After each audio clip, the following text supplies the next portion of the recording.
Hello, everyone, and welcome to the SDG Pavilion here at the UN Climate Conference, COP28 in Dubai. I'm Ariel Alexevich, a Sustainable Development Officer at the UN Department of Economic and Social Affairs, and I will be your moderator for this UN DESA Global Policy Dialogue on Science-Based Policies for Climate and SDG Synergies. The event will highlight suggestions for improving the science policy society interface, especially those raised in the recent Global Sustainable Development Report 2023, or GSDR as we call it. This report offered evidence-based solutions to the climate challenge that would provide far-reaching benefits for other sustainable development goals as well. It was written by an independent group of 15 scientists appointed by the UN Secretary General, representing a variety of backgrounds and expertise. They collaborated for 4 years to prepare this report, which was released just ahead of this SDG summit last September. We will also bring into the conversation the United in Science 2023, which is a multi-agency report spearheaded by the World Meteorological Organization, WMO, that highlights the crucial yet often under-recognized and underutilized role that weather, climate, and water-related sciences play in achieving the SDGs. So one programming note before we get started, and that's to note for everyone in the in-person audience and our online audience that you can ask questions to the speakers using the Slido platform. You can go to slido.com/global goals or go to slido.com and just enter #global goals, and you'll be able to ask your questions and vote up other people's questions too. All right, with that done, now I'd like to introduce our keynote speaker, Dr. Bertrand Piccard. Dr. Piccard is a Swiss explorer, innovator, and chair of the Solar Impulse Foundation. He is also a Goodwill ambassador for the UN Environment Program. Welcome, Dr. Piccard, to the SDG Pavilion. The floor is yours.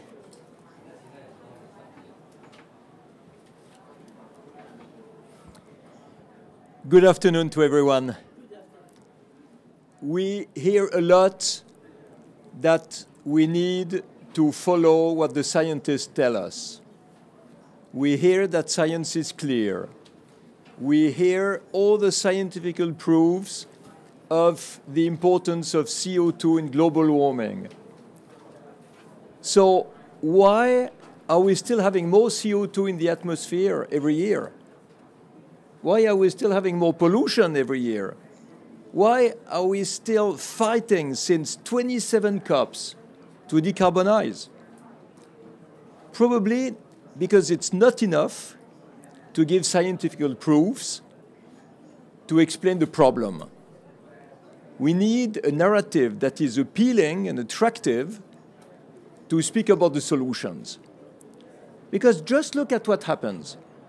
At the COP, you have the entire world coming. Industry, economy, finance, politics, civil society, NGOs. And what do we say? We say there is a scientific proof that we have to decarbonize. And everybody is working on how to decarbonize. Okay, but what's the narrative behind decarbonization?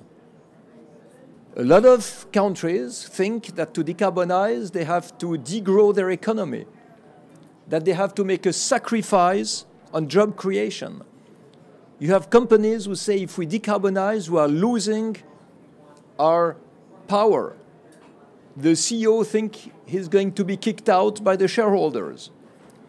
The politicians believe they will not be re-elected.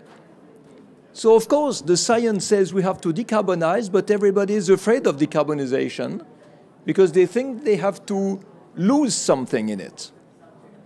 So I think we have to keep the same message of the importance of science, but use also scientific proofs that decarbonization is economically profitable, that it is a financial advantage, that it will bring so many new jobs, that the politicians will be elected much better, that there will be more investments that are profitable. So you see how much we need to change the narrative. And this is what we try to do at the Solar Impulse Foundation. Because we have identified 1,600 technical solutions that are economically profitable to protect the environment. And this is also scientifically proven. We have independent experts who are showing it. proving it, demonstrating it. And nevertheless, these solutions don't come on the market. So we see the importance of having a narrative about protection of the environment, compassion and respect for the environment that matches very well the spirit of the ecology that has compassion for the environment and respect for humankind. But there are people who don't care about that. They have another language. They have the language of economical development and job creation, and we have to make a narrative also for them. And when we speak of decarbonization, we make resistance, opposition from a lot of people. But if we speak of modernization, isn't it more appealing? Modernization. Why modernization? Because our world is in the past. Our world is still using systems, technologies, and processes that are 100 years old, that we use since the beginning of the oil era, which makes us completely inefficient. So it's not only the CO2 from the fossil fuels that are going in the atmosphere, it's everything that is wasted. We waste 3/4 of the energy produced in the world, 30% of the food, which is energy for the production, the harvest, the distribution, the transport of the food and the fertilizers. We lose water, which needs energy for purification or desalination. We lose the waste, which are rotting in the landfills emitting methane, when they could be reused in circular economy. So basically, the real thing we have to obtain is modernizing our world to make it more efficient. So the triple up and double down initiative is extremely important. The triple up because at the end we have to show to the consumers that they can have a cheaper energy with renewable than with oil, gas and coal, which is the case today in the world. But we also have to show the advantage of doubling the energy efficiency to reduce the waste and to reduce also the money that is lost. So it's true that science is showing the urgency for climate, but we have to show the urgency for the economy to stop wasting money as it is done now with a society of waste and a world of the past. And if we manage to modernize our world by raising the enthusiasm to be modern, which is really fashionable, to be efficient, which is really profitable, we will end up with a decarbonization that will be the consequence of the modernization, not at the goal, not as the end goal that is creating resistance, but as the logical consequence of an action that is entirely profitable. So when we have the logo here, act now for our common future, I would write, this is how to act now. Being efficient now, being modern now, for our common present. It's not the future that's at stake, it's the present. Because today we lose money, today we pollute, and the CO2 emissions, of course they're melting the ice. But all the toxical emissions we have are killing people today. 8 million people killed today by pollution of air, without even counting bronchitis, asthma, and things like that, costing a fortune in healthcare and bringing a lot of suffering for the population. So you see that even if there was no climate change, it would be logical as much as ecological to become efficient, to stop to pollute, and this is the biggest economic opportunity of the century. And we show it because we know how many solutions there are. Stopping to waste saves money, saves life, today. So that's what we have to understand in order to bring in the industry who has new business opportunities thanks to the protection of the environment, the finance, because there are so many profitable investments instead of cost. It's not a question of cost. If it's profitable, it's an investment, so it's good for the investors. If it's an opportunity, it's good for the industry. If it creates jobs, it's good for the countries and for the politicians. And at the end, all together is a way to solve the climate change it's a way to protect the environment, and it's a way to bring people together instead of dividing people by giving messages that they don't understand. So let's work also on the psychology of communicating the actions we need to do today, because psychology and communication is also a science. Thank you.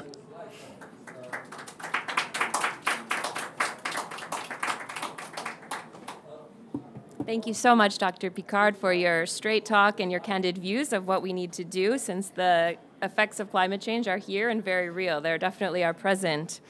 So as we shift to our discussion and discussion of the GSDR, I would like to show a short video that gives us a little bit of context on how we will think about this discussion. So over to the video, please.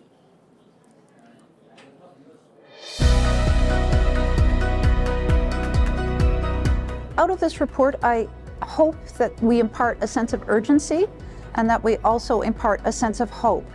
Because within us, we have many, many solutions. The science and technology and people have solutions to help us move forward.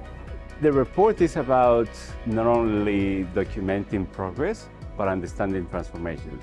Now, rather than describing transformations per se, the report places strong emphasis on guiding every reader on the understanding of these transformations. Devising those kind of policies, understanding how they're doing, all require science. So science provides a knowledge base that helps us make these policies that will allow us to address these SDGs. Every policy decisions, should have some sound basis. So for me, science policy interface is actually bringing together the people who generate evidence and those who actually use evidence. I think the public should really appreciate science as the evidence for most of the policies we're going to do and the efforts we're going to do for countries and society in order to achieve the SDGs. So it would be wonderful to really synthesize the science in a very effective way and present that evidence to decision makers. Policy should be science-based, especially when it comes to sustainability, climate change, and environmental issues, as well as human well-being related issues too. Policymakers actually need the support of science, not only for devising better solutions, but also for analyzing why things are going wrong. There's so much science out there. Science is really interested in sustainable development and want to contribute to the SDGs. GSDR can play a role between science, policy, and the society. It's a two-way street. It's science helps policy and policy helps science.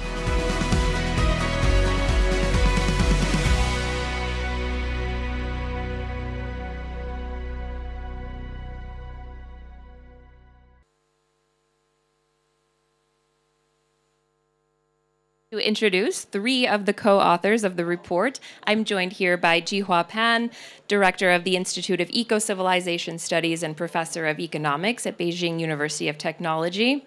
We have Åsa Persson, Research Director and Deputy Director at the Stockholm Environment Institute, and Ambuj Segar, Professor of Policy Studies and the founding head of the School of Public Policy at the Indian Institute of Technology in Delhi. And we are also joined by Claire Ransom, Assistant Scientific Officer at WMO. Thank you all for being here. And please let me note that we are limited on time, so as much as possible, if you could kindly limit your replies so we can get through as many questions as possible. So, all right, so we heard in the GSDR video that this report talks a lot about transformations. So the first question, and maybe I'll start with you, Jihua, please, is why is it important to work on climate and SDG transformations, and how can science help in guiding these? Well, thank you. The title of our report, Crisis, Times of Crisis and Times for Change. Climate, I think that it's the case for illustration. If we work on decarbonization, on renewables, on, electric vehicles, and then we have a chance. I think that the earlier Bertrand suggested that, the psychology, we have the chance and we make the transformation and then we win. It's multiple win. Energy security, well-being, and zero carbon. Multiple wins. So with decarbonization, with carbon neutralization, we can reach a prosperous and sustainable future. Great, thank you. And Osa, would you like to, can I ask you to, also why in your view is it important to work on these climate SDG transformations? I think the keynote speaker, Dr. Piccard, said it well, that it's, we can look at it as modernization. Of course, you can, think about modernization as a high-tech pathway, or it can also be about changing behaviors. But what I think, the way we approached in the GSDR was to talk about SDG synergies and trade-offs, or these multiple wins. And there are many between the climate transformation and achieving the SDGs. So we actually did new research for this report, a systematic review of all the science on SDG interactions, both the synergies and the trade-offs. And we found that overall, science has found that there are mainly synergies. So it's a this modernized world, it makes sense in many ways. Having said that, there are many synergies. There are still some critical trade-offs, and that's why we see these debates around just transition and leaving no one behind. So I think that's, at this time, we need to maybe focus a bit more also on these trade-offs and how can we resolve them. So we do discuss that a bit in the report. Okay, thank you for that. I think if I can just talk about some things that happen here at COP, is we hear a lot of reports come out all of the time. Some of them, Claire, from your organization, and they show pretty bad news a lot of times. And I wonder if we can talk about how first the United in Science report and then how the GSDR report, what do these reports offer that's different, that we can pull from them, that we can use as we approach COP negotiations, as we approach our climate action as different stakeholder groups? Yeah, thanks so much for that question. And you're certainly right, especially from WMO. Often a lot of what we get out of these reports is really negative news. I'm sure you've all heard already, 2023 is on track to be the warmest year on record. Just yesterday, we released another report about the decadal state of the climate that's really showing that climate change is accelerating. And we often focus on, when we talk about the connections with impact, the development community, we often talk about the negative impacts. So we hear all of the ways in which climate change is impacting people on the ground, and especially vulnerable communities. And what's really different about the United Science report is that it's not focusing on the negative impacts of climate change on the SDGs, but rather the other way around, and to really look at the ways in which climate science and water-related sciences can contribute to the SDG agenda. And in fact, not just contribute to the SDG agenda, but are very critical and necessary for us to achieve it. And so there's very clear indications of how the science community can contribute to these SDGs. And one of the things that I think the COP community here can really take away are two really critical points, which is the necessity that we still have in the scientific community for better data and observations.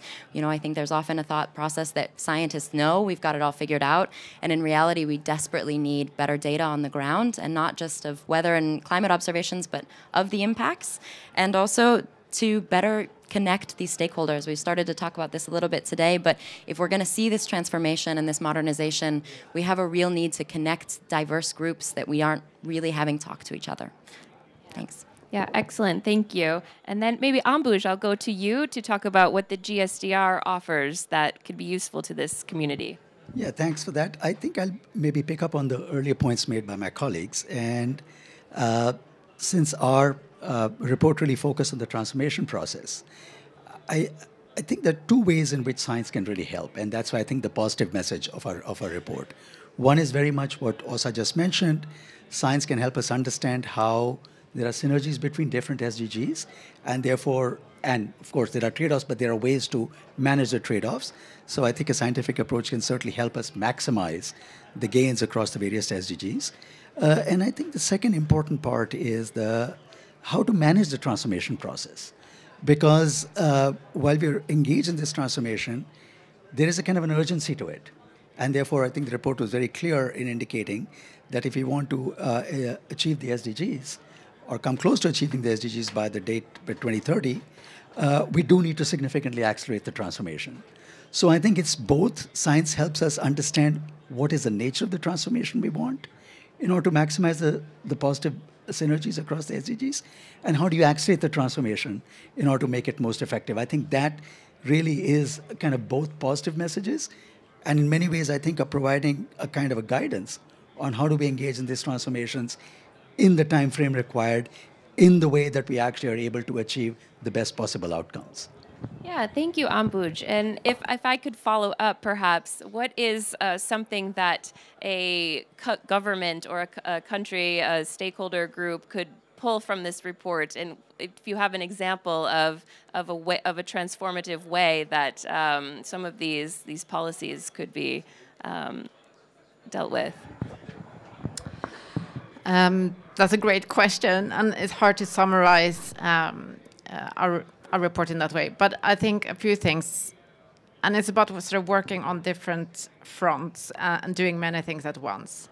But one thing we talk about quite a lot is how to build these capacities for foresight, better anticipating what will be the sort of resistance we might meet.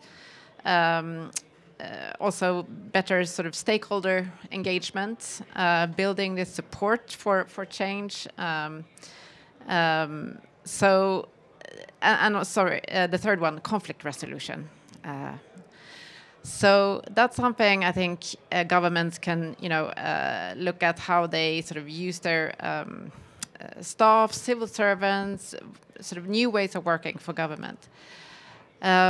And then when it comes to actually planning and preparing these roadmaps for how to achieve the SDGs, we sort of encourage scientists actually to lean in a little bit more. We're in an unprecedented, state of affairs now.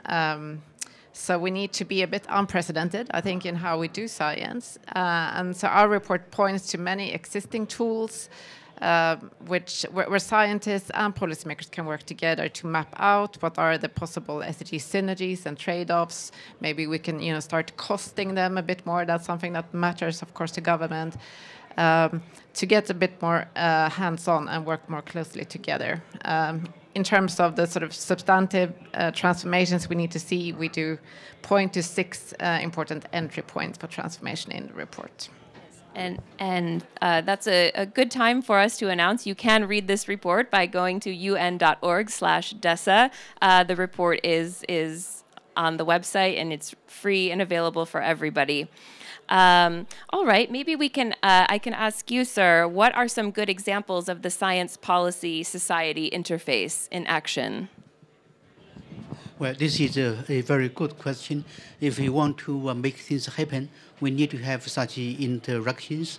I'll give you one example. Many people, as was suggested, that some negative impacts, trade-offs, but we do have good stories which tells us that they can reinforce one another. The thing that if you take a somewhat fragmented manner, and then that might be problematic. That may not work. But if you integrate, and then that would work perfectly. In China, that tell one story. That is, we are developing a prosumerage system, zero carbon energy prosumerage system, production, consumption, and storage all in one. You install solar on top of your roof, and you have a power battery, and then all the consumption from your electricity generation. Or this requires science, technology, policy, and action all combined. So we should not take a fragmented manner. We should get them integrated, systemized, and optimized, so that we can gain from such a system. Great, thank you. And I see an interesting question from the audience here, from Alicia, who asks, you've talked about the contributions of climate science to the SDG agenda. Do you have some insight about the contributions of SDG action to the climate agenda? I don't know. That's an interesting way to think about it. I wonder if any of you have any thoughts. Ambuj? Yeah, I mean, I think there is no doubt that many of the elements of SDGs have worked themselves into the climate agenda. I mean, even the way, for example, different countries are engaging in the clean energy transition. Embedded in that are many SDG dimensions, such as livelihood creation, such as thinking about how do you bring gender inclusiveness, and international cooperation and all of that. So in many ways, I think there's even a clear understanding in the international community and the climate community that climate cannot be separated out from the SDGs anymore. And the really successful and effective climate transitions will require integration of the SDG elements into the agenda. Maybe it's not happening as much and across the board as we want. I mean, for example, there's still conversations about how to integrate energy access into the climate agenda. It's happening in some ways, but it has to be expanded. So I think it's kind of a work in progress, but I think certainly one can see how over time our climate transition has started incorporating many of the SDG action points into the thing. And I think it's natural because in terms of getting political buy-in in countries, you need to make sure that you're getting a much greater set of benefits across the country. I mean, of course, climate benefits are everyone. It's a kind of a public good. But you also then can demonstrate other kind of benefits for people, whether it's livelihood creation and so on and so forth. Thank you, Ambuj. And over to you, Osa. Yeah, I just wanted to add a perspective to that question, which is interesting. I think as scientists working, with a report for the UN and sort of at this global level, we're at the COP, we think in terms of these agendas, climate agenda, SDG agenda. But when I've been speaking here to business, for example, they tend to not see the world sort of divided into these different agendas or pillars or adaptation and mitigation, such as they are divided here in the climate negotiations. But it's more about the integrated solutions. So how do you build a house that is both energy efficient, reduces emissions, that is well adapted to climate change, both sort of climate disasters, but also slow onset climate change. And in other ways, sort of resource efficient circularity. So I think, often people who work very closely to the actual solutions have a naturally integrated way of thinking. Yeah, that's very interesting. And of course, we here at the SDG Pavilion know all about the interlinkages between climate and all of the goals, but it has been interesting being at this pavilion all week, and a lot of people don't know about SDGs, and they ask us what they are, and we say, oh, it's about our clean water agenda, our energy, gender, oceans, everything. And they're like, oh yeah, of course, that makes sense about climate too. But maybe I'll shift to you, Claire, and you know all about SDG Synergies as well, and I wonder if you can talk a little bit about the connections of water and your branch of science in connection to climate. Just a little bit. Absolutely. Thank you so much for that. I think the first example that I'd like to give is, again, a story, and it's a case of Malawi. And so in Malawi, there's about 80% of the population who doesn't have regular access to energy. And so that's just fundamentally, we're already talking about a very vulnerable population. And last year, they were hit by Tropical Storm Anna, which really damaged a lot of their energy resources. And so now what we're seeing on the ground is that to rebuild some of those resources and to try to rebuild them in a better way. So again, we're seeing hydropower as a real focus for them in Malawi. They're really working with their National Met Service to understand the extremes that they're going to face in the future so that they can better build resilient infrastructure. And that's connecting a lot of different communities. So we're connecting the scientific community, we're connecting the infrastructure community to really make sure that the people on the ground who need it the most are able to access the energy even in cases of emergency. So we really see these types of connections on a much more local level. And then, of course, when we talk about, going back to this previous question, when we talk about the interconnections, when we're protecting our ocean ecosystems, when we're protecting our ecosystems on land, so SDG 14, SDG 15, we're, of course, then better protecting their ability to absorb CO2 from the environment.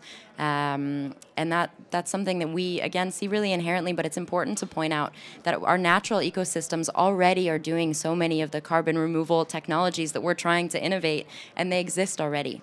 And so it's really important to look at where we can protect these SDGs on a multiple sort of case basis, and then integrate the science to inform those decisions. Great, thank you.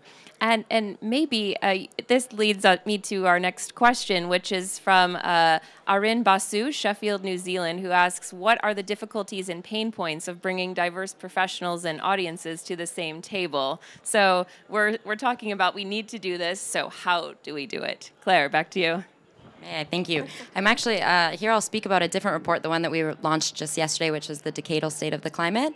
And there we had a couple case studies where we tried to work with national statistical offices to really get the data and the numbers to understand what the impacts of worsening extreme events are on the SDGs. And something that we found there is that the data is housed in so many different ministries and organizations that even the national statistical offices, who are, for those who don't know, the ones who are responsible for reporting on progress toward the SDGs, and we thought, okay, this will be a one-stop shop for this information, really turned out not to be. And so I think one of the most important ways is working at a governmental level, and I think that was something that Åsa really already mentioned, and to work on how in a civil society we can start to bridge these gaps between ministries, between organizations, and start to work on reporting in a sort of shared space so that this data is open and shared. Yeah, go ahead. Maybe I'll just add a couple of sentences here. I mean, I think there's no doubt that getting people from different diverse areas to work together is challenging. So I think if I was to start enumerating the difficulties and pain points, I could go on for a long time. But I think we take that as a given because it is true that people from different backgrounds, I think, have different ways of thinking about the issue. You're talking about data, you're talking about disciplinary perspectives and all of that. But I think the important point here is I want to come back to what Åsa had mentioned, which is I think what unites people is the desire to engage with the problem. And once you're doing that, you understand that every discipline, every way of thinking, every perspective actually adds value to how do you engage with the problem. So I think, so I'm going to kind of flip that question around and say, so thinking about difficulties and pain points, the question is, how do we get people to work together? And I think the way to get them to work together is to put in front of them these problems and helping them understand that addressing these problems is enormously impactful. And that gets everybody excited. Everybody wants to be impactful in their lives. And this then gives an opportunity for people from different backgrounds to work together and collaborate. I mean, it is the essence of interdisciplinarity. The reason people from different disciplines come together is because they understand by working together, they can do things that they cannot do individually. And especially in the climate space, I think you're talking about the impacts that are enormous. I think that is a great motivation for people to come and work together. I think that during this climate COP, what I've been hearing as I walk around, talk to civil society, people from civil society, is there's a lot of anger, too, about not moving fast enough on climate, and perhaps the message is to channel that anger into action and working together with people that you might not usually interact with. So thank you for that. And let's take another question from the audience. This is from Lei Yu in New York, who asks, recently some AI tools such as ChatGPT are reported to have the ability to forecast climate precisely. So what is AI's effect on the SDGs? And if SDGs is too broad, perhaps climate. Have you guys been involved with any AI in climate forecasting or anything like that? No.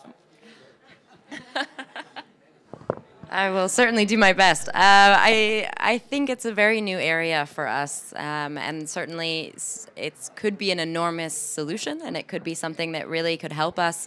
But I think I'll go back to the data point and really stress that, which is that AI is still built on models and data, and that's really what's fundamentally underpinning it. And so in order for AI to be a useful tool, it has to be fed the right information. And that is really something that I think we're really working on at WMO, is to make sure that we're getting the information and the data points that we need. I unfortunately don't have any concrete examples, but I think it really could be useful. One thing that I have seen is it could be really useful in helping us communicate this information a little bit better. We have a couple tools now. I don't remember the name of them, but I'll try to get it out into some resources, but that can start taking civil society, and they can write a question as if it were into Google to understand the IPCC reports, which are not super accessible information.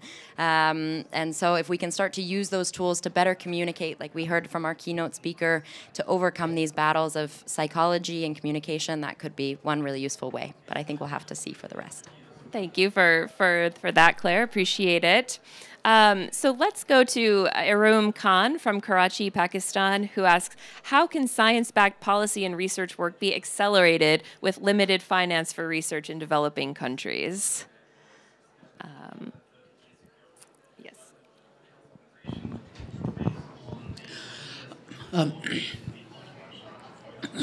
Well, the Chinese experiences are very simple. You just get things done. For instance, renewables, you just deploy, and then let everybody know that you benefit from it.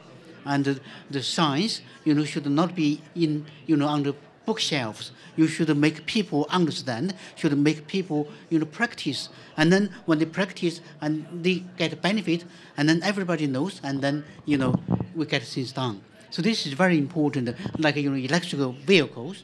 And then at the very beginning, the government pays the enormous amount of subsidy, and people did not want to buy. And now they say, my God, it's only 15 minutes, charge, and then you can drive up to 1,000 kilometers distance.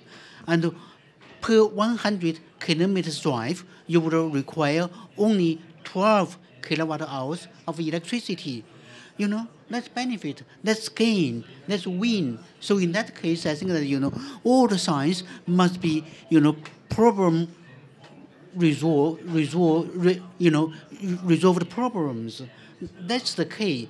If the science, does not give a solution to a real problem, and then people would not, benefit from it, and then that would be problematic. Would you like to take a stab? Yeah, I think it's a very difficult question, but one clear answer, I think, in our GSDR report is that, of course, we need to increase resources for research on the SDGs, particularly in the Global South. And I think, I do believe we make a recommendation to science funders to allocate more resources to international collaboration. I am a little bit disappointed, I have to say. I feel that there are fewer opportunities now than some years ago. So I think that would be really positive. But also maybe a short reflection on the previous question on AI, which I didn't really dare answering because this is something I'm still learning about. But I do think what I understand, it can help us, these tools can help us increase precision, but it also means it can get precisely more wrong if you have bias in the text that they process. But I think a bigger message for science then is, okay, we now have these new tools. How can we improve science? Well, how does this challenge science? How can we spend more time, less time on sort of the incremental work of just increasing precision if we have these bigger questions that we need to work with? So again, I come back to this, word unprecedented, which is used in the IPCC report. We need unprecedented emission cuts. I think we should take that to heart in science. How can we be unprecedented and use this moment now to think fresh about how we synthesize knowledge? And this is something we discuss a lot when writing the report. There are so many papers now addressing SDGs. How can we more effectively synthesize this knowledge? And it should be doable. We have amazing digital tools now. So, please, Ambuj. Add, again, a couple of sentences. I think going back to your question about, with limited resources for R&D, how do we strengthen the science policy interface, right? I think one is it's a challenge both for scientists and for policymakers. So for scientists, I think the question becomes, with limited resources, how do you do the science that is the most relevant, and to its point Job also made, how do you do the science that's the most relevant for your local context? And then secondly, once you've done the science, effectively the science policy interface is a two-way process. So one has to actually then make sure that one is able to translate that science or the results of that science into language and understanding that's relevant to policymakers and engage with them. And then similarly, I think policymakers also have to begin to understand more and more, and I think they're doing that, in that science can also offer value to them, right? And I think so it's both a supply side and a demand side solution. And really you have to think about both improving the supply, improving the demand, and making sure that there's kind of constant engagement between the science and the scientists and policymakers, and kind of really a relationship and trust building, which is true for any effective outcome, right? So once you have comfort among policymakers that science is valuable to us, increasingly valuable to us, and for scientists that our work can actually lead to useful outcomes working with policymakers, I think that's really the way to go, even with the limited resources, to enhance the science policy interface. And I very much believe that when policymakers and citizens begin to understand the value that science is offering to them, then there's also a case to be made for enhancing those resources, whether domestically or whether through international cooperation. Great, thank you. So I want to shift a little bit, and I have an interesting question from Peter in Nakuru, Kenya, who says, how do scientists acknowledge traditional and indigenous knowledge of weather prediction when it comes to climate change? Can someone please take on this issue? Claire. Yeah, I'd actually just like to say that that was one of the key messages from our report, was that local and traditional knowledge needs to be better incorporated into the scientific community.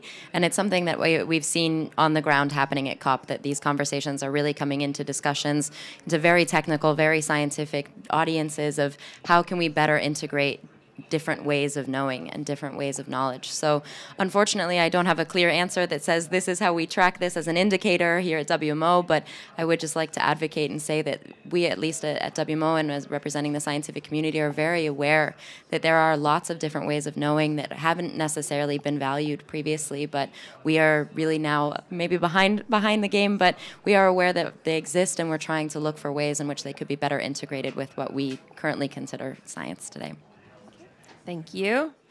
And another question from Dastin in Brno, Czech Republic, who asks, how can we get global leaders to prioritize fair trade so that climate-smart water and energy services can reach the world? So how about trade for water or energy? Is that something anyone could take a stab at? Please. Well, in international trade, we have something called embedded water and embedded energy. So this is sort of, in trade theory, we have, comparative advantage. So in some countries, they are, richer in water resources, and some other parts of the world, less rich of water resources. So in this case, I think that, if we have international trade, and then we would benefit all the people. And of course, the other is, zero carbon industrial products, like, solar panels, like wind turbines, electric vehicles. In some parts of the world, the products are somewhat more competitive, and the others, I think that, they can use international trade to benefit from such technology to go to zero carbon emissions more quickly or immediately. Osa? It's a very interesting question, also in an era now where we see many countries and regions investing a lot in their domestic, production of climate mitigation technologies, for example. So there's that trend. But how can we facilitate this international trade of these solutions that really, we want to see be universally used? But this is a complex area, trade policy. I don't have good technical answers, but I think something that's, when preparing this report, something we learned was the work by UNCTAD on innovation, and they showed in a very clear way how the green transition, I mean, there's a risk that the innovation gap between rich and poor countries would, be magnified, actually, and you would have an increasing innovation gap. So I think, for me, that's the whole benefit with the SDG framework. It has a slightly sort of longer time perspective. So how can we improve innovation for sustainability so that countries don't need to rely on sort of imported solutions, but really build their own solutions? So I believe that we do have an SDG on innovation, and so that's a very central one, I think, if we are to achieve many of the other goals. Thank you. All right, our next question from Vivian in Toronto, who asks, does science include chaos and complexity? And when it comes to climate change, and how is this accounted for? Chaos and complexity. Is this a chaotic and complex question, perhaps? I mean, I think science very much engages with chaos and complexity. I mean, for example, the climate system is a very complex system, right? And so what science does is try to kind of understand the components of the system and try to model it in a way that the model can, as well as possible, represent the complexity, but with the understanding that we have to constantly improve the model as we get more data. We're constantly improving climate models. So our climate models today are far better at representing the complexity of the climate system than they were many years ago. And they're going to continue to improve, right?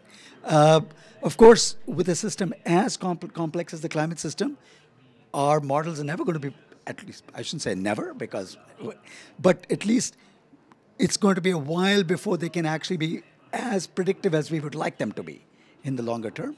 But I think there's no question that science is, I wouldn't say it's comfortable dealing with chaos and complexity, but I think scientists very often understand that chaos and complexity are very much part of the systems they're studying.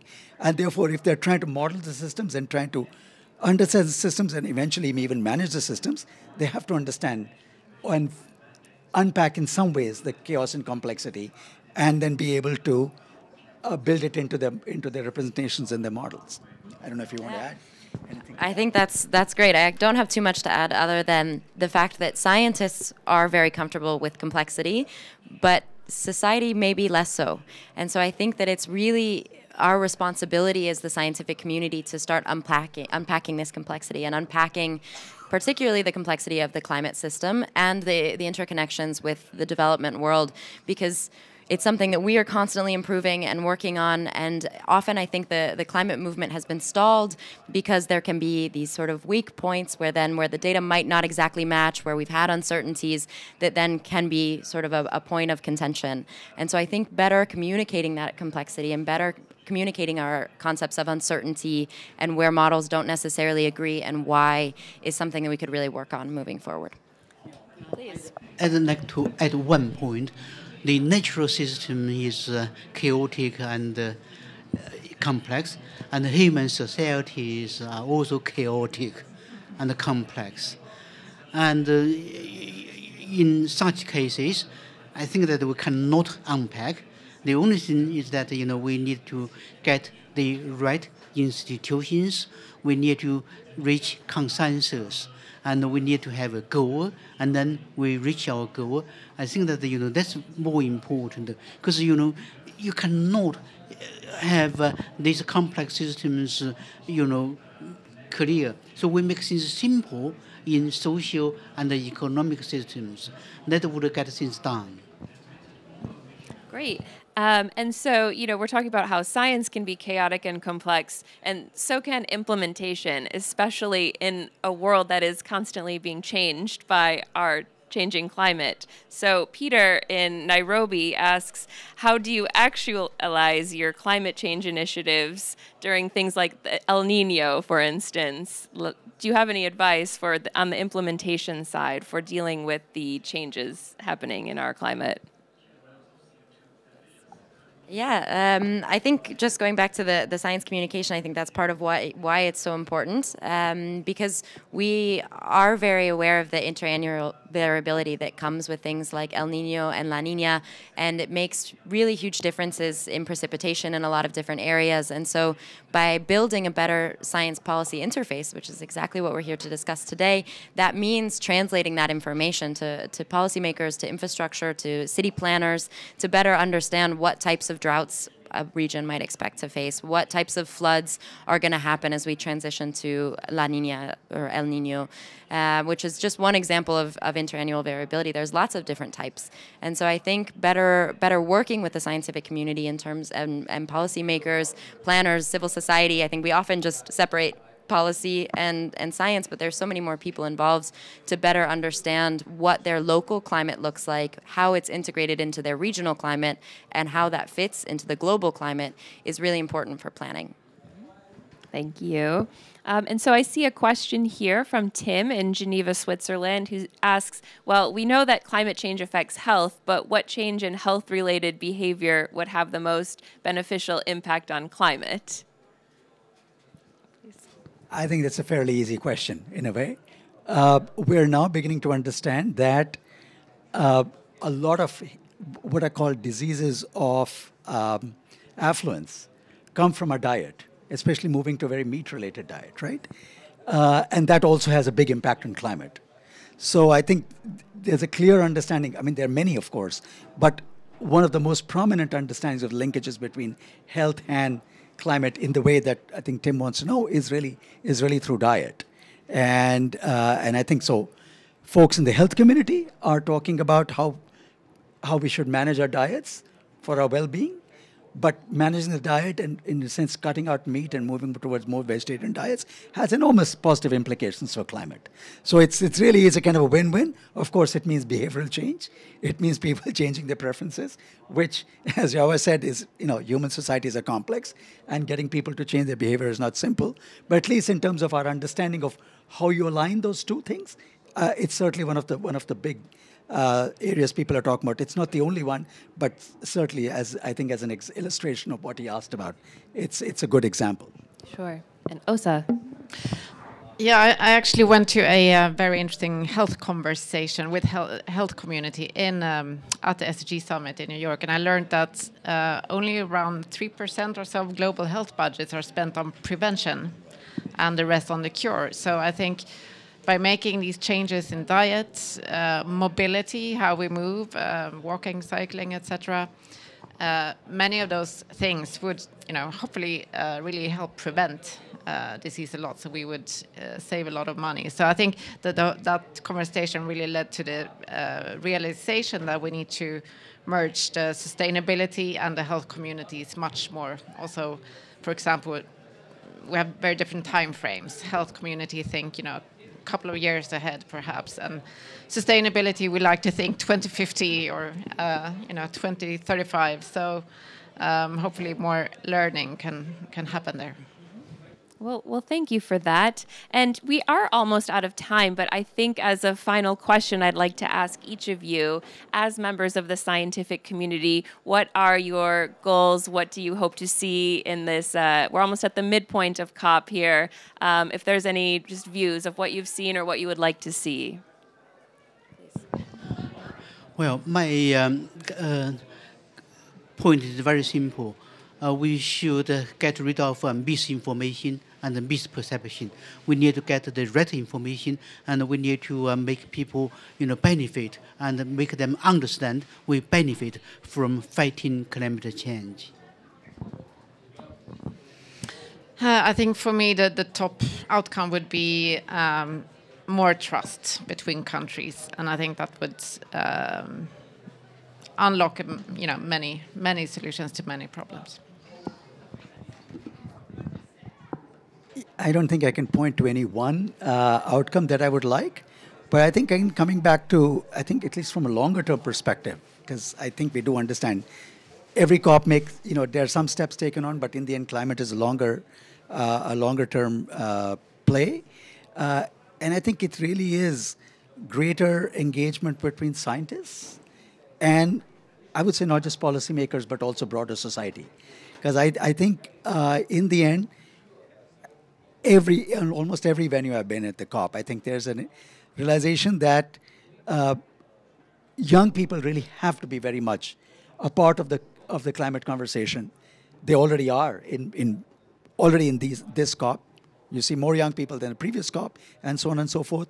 But this really is critically important to make sure that we are able to work with young people so that they're better informed, better engaged, and also are pushing for greater change.